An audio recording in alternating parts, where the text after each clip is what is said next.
Thank you. All right, well, this is a famous photograph. In the background, of course, is the Statue of Liberty.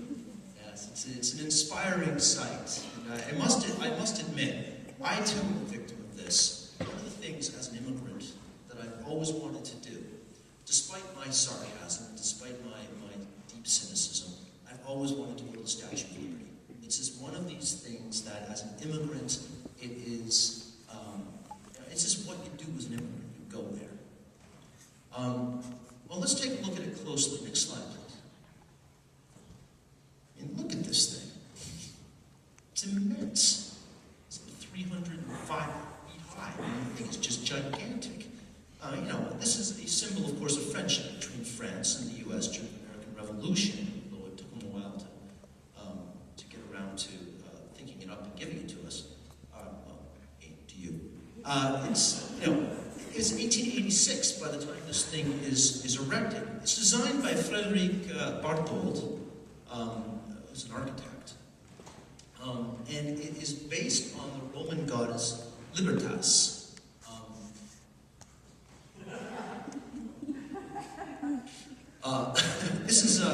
The United States was not the first country to be offered this, by the way.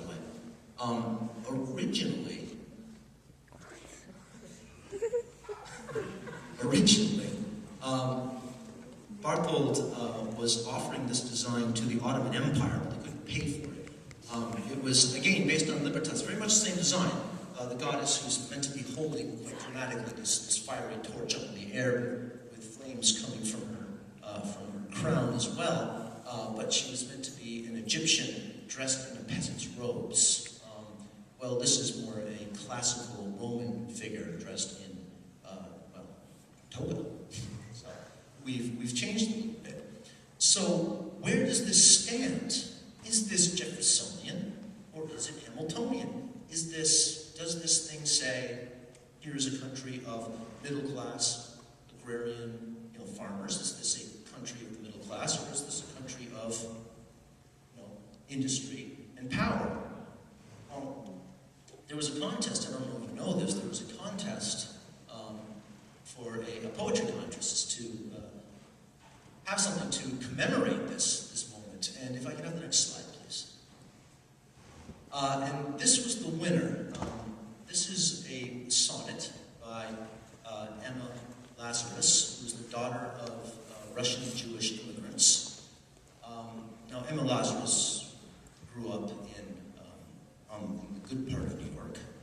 She was from a wealthy, well-to-do family. Her immigrant parents were quite successful, and she didn't want for anything. And yet, she has this, strong identity with her own immigrant roots. And she wrote this poem called The New Colossus. This one, and lines were taken from it and put on a plaque. You can have the next slide, please. Let me read you this poem. Again, The New Colossus, written in 1883, so, and then eventually part of it was put on the pedestal, and then this particular plaque was made later. Listen to the poem. Again, it's a Petrarchan sonnet, ABBA, here's the pattern.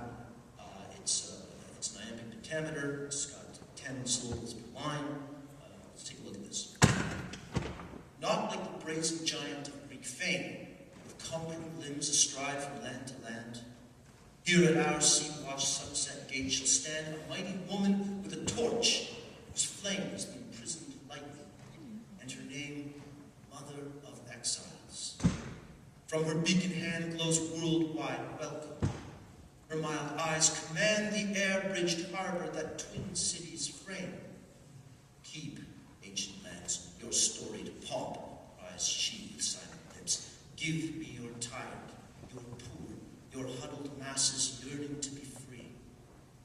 That's right, breathe through. The wretched refuse of your teeming shore. Send these, the homeless, tempest-tossed to me. I lift my lamp beside the golden door. It's a powerful poem. And it's one of that is pretty particular in its ideal, isn't it? Here she is, crying, not saying, but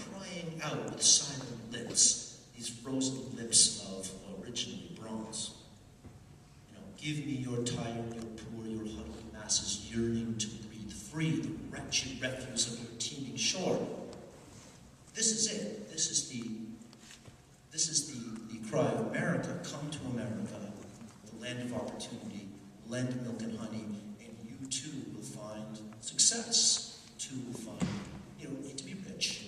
You don't need to be of any particular class. You just need to, you need to be desperate. In a sense, homeless, tempest-tossed. And here it is. Of course, it's here at our sea-washed Sunset Gates. Well, sunset's in the west. And so this is the welcome mat for what particular continent?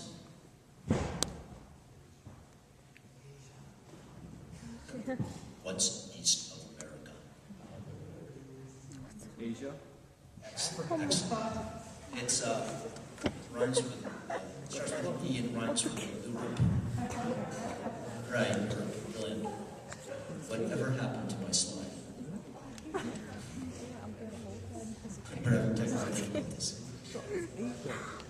So, as far as this poem goes, it's stating certain things. This is the national identity. I mean, how many of you, of course, the Statue of Liberty is a pretty clear icon. My last slide, I don't think we're going to get to, so I'm going to tell you about it. Here's on the other side, though. How many of you know who Henry Ford is? Show of hands. Right. He invented the automobile. He managed to, he created the assembly line. Pretty important guy. An industrialist, much like Carnegie. Well, Ford was a great friend to immigrants. He brought them into this country, and he was happy to help you as long as you were in desperate need and you were poor and hungry and white and not Jewish. So he'd bring them in, and of course he'd run them through this school for English, this English school of his, and then he would have this little ceremony at the end of his English school. He would have all of the immigrants dress in costumes from their native country, Hungary, Czechoslovakia, and all these places. And what he would do is you would climb up this ladder and into this gigantic pot. Then workers of his with sticks would stir this pot, and you would emerge up the other side, climbing up a ladder, and climb down some stairs dressed in proper American clothes, in a brimmed hat, and you would become American. You've shed your old identity. You've become one of us. You've assimilated. How many of you heard of the melting pot, American melting pot? This is an exceptionally offensive term for me as an immigrant, and something that the American school system has been backpedaling away from rapidly since the 1990s. This assimilation idea that you must be just like us. So America right now, my point is, America right now is in the process of changing its identity. It's called pluralism now. In my country, it's called the cultural mosaic, and it has been since the 60s. That's what we call it. You keep your national identity first, your Canadian second. So this country has done something similar. It's a much nicer term. It's the pluralistic identity. It's quite a clever little spin. So that's what I have. I hope that was a little bit informative.